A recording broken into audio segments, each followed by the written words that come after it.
गोविंदास बच्चे, युवा और बड़े हर उम्र के लोग ह्यूमन पिरामिड में चढ़ते हैं, कभी 20 तो कभी 30 फीट या उससे भी ऊंचा। दही हांडी का जोश कुछ ऐसा कि डर नाम की चीज कहीं गुम हो जाती है। लेकिन सच्चाई ये है कि ये उत्सव कई बार जिंदगी को सबसे खतरनाक मोड़ पर ले जाता है। हेलमेट नहीं, सेफ्टी गियर नहीं, नीचे गद्दे तक नहीं, एक छोटी सी चूक से जिंदगी का पूरा चेहरा बदल सकता है। 2025 की शुरुआत फिर एक दर्दनाक खबर के साथ हुई थी। मुंबई के दहिसर में 11 साल के महेश यादव की प्रैक्टिस सेशन के दौरान तीसरी चौथी तिहाई से गिरकर मौत हो गई। और ये पहली बार नहीं है जब ऐसी घटना हुई हो। अगर पिछले साल के आंकड़ों को देखें तो 2021 से 2024 के बीच कई ऐसे हादसे हुए जो साफ दिखाते हैं कि सेफ्टी को लेकर कितनी लापरवाही है। 2022 में मुंबई के संदीश दलवी नाम के 24 साल के गोविंदा की मौत हो गई थी। पिरामिड से गिरकर वो बुरी तरह घायल हुआ और 50 दिन तक अस्पताल में जिंदगी और मौत से जूझते हुए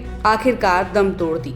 उस साल टोटल 222 गोविंदास घायल हुए थे, जिनमें से 25 को अस्पताल में भर्ती कराना पड़ा। 2023 में बड़ी मौत की खबर तो नहीं आई, लेकिन 195 गोविंदास घायल हुए, जो 2022 के 111 की तुलना में लगभग दोगुना था। 2024 में आंकड़े और डराने वाले रहे। एक ही साल में 245 गोविंदा चोटिल हुए, जिनमें से 32 को अस्पताल में भर्ती होना पड़ा और 17 को गंभीर स्पाइनल या वर्टेब्रल फ्रैक्चर थे। हालांकि उस साल किसी की मौत नहीं हुई, लेकिन इतनी बड़ी संख्या में चोटें होना अपने आप में एक चेतावनी थी। इन हादसों के बीच महाराष्ट्र सरकार ने एक बड़ा कदम उठाया कि अब राज्य के 1.5 लाख गोविंदास को इंश्योरेंस कवर मिलेगा। इस स्कीम के तहत अगर किसी हादसे में मौत होती है तो परिवार को 10 लाख रुपए की आर्थिक मदद दी जाएगी। वहीं अगर किसी को गंभीर चोट आती है, जैसे एक हाथ, एक पैर या एक आंख को नुकसान हुआ, तो 5 लाख रुपए का मुआवजा मिलेगा। ये स्कीम ओरिएंटल इंश्योरेंस कंपनी और महाराष्ट्र स्टेट गोविंदा एसोसिएशन के जरिए लागू की जाएगी, जिसमें हर भाग लेने वाले गोविंदा की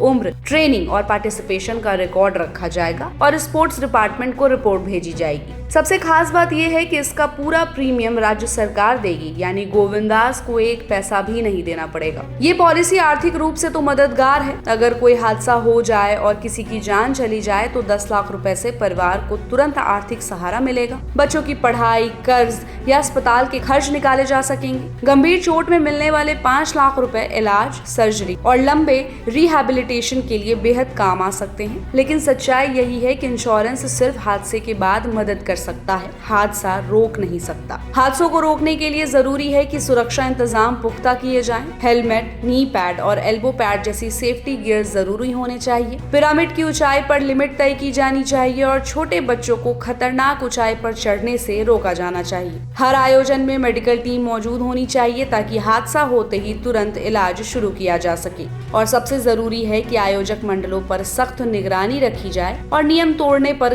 कड़ी कार्रवाई की जाए। अब सवाल ये है कि अगर महाराष्ट्र में ये पॉलिसी लागू हो सकती है तो पूरे देश में क्यों नहीं? गुजरात, गोवा, कर्नाटक, उत्तर प्रदेश जैसे राज्यों में भी दही हांडी वाले खेल होते हैं, वहाँ भी ये मॉडल लागू किया जा सकता है। इंश्योरेंस कंपनियों के साथ मिलकर पॉलिसी तैयार कर सकते हैं और प्रीमियम का खर्च खुद उठा सकती है सरकार। तो क्या आप चाहते हैं कि पूरे देश में गोविंदास के लिए इंश्योरेंस पॉलिसी लागू हो? अपनी राय कमेंट में बताएं और ऐसे ही अपडेट्स के लिए keep watching and subscribe good returns.